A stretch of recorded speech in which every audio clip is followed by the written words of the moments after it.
ज्ञानवापी परिसर में दक्षिणी दीवार की तरफ मौजूद माता श्रृंगार गौरी के नियमित दर्शन पूजन को लेकर कोर्ट में सुनवाई चल रही है।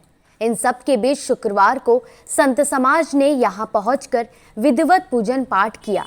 व्यास जी के तहखाने में भी पूजा पाठ किया गया। इसी के साथ ही गुप्त नवरात्रि में 9 दिनों की रामकथा की भी शुरुआत हो गई। अखिल भारतीय संत समिति के महामंत्री स्वामी जितेंद्रानंद सरस्वती के साथ काशी के संतों ने भव्य रूप से पूजा पाठ करके रामकथा का शुभारंभ किया।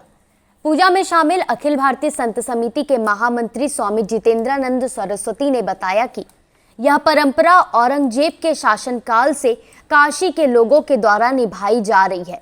काशी सत्संग समिति की ओर से माघ शुक्ल सप्तमी से लेकर पूर्णिमा तक 9 दिनों तक राम कथा का आयोजन 66 सालों से ऑन रिकॉर्ड है। ज्ञानवापी के व्यास जी के तहखाने के पास यह पूजा की जाती है।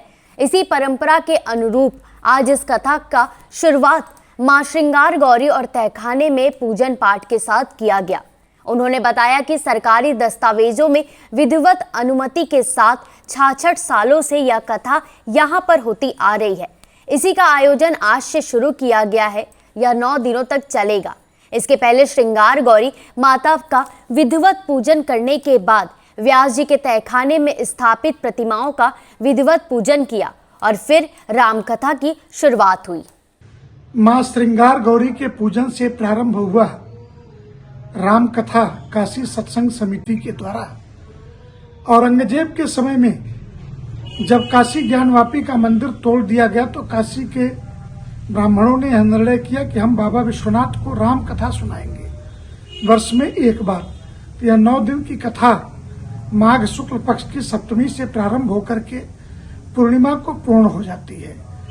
इस 9 दिनों के कथा का उस समय से तो रिकॉर्ड नहीं प्राप्त हो रहा, परंतु जब से सरकारों ने रिकॉर्ड रखने शुरू किए तब से ये 66वां वर्ष है कि जब 66 वर्षों से परमिशन दे करके यह कथा होती है और राम राज्याभिषेक के दिन अथवा भगवान राम के जन्म के दिन कितने पटाखे फूटेंगे इसका भी रिकॉर्ड रहता है।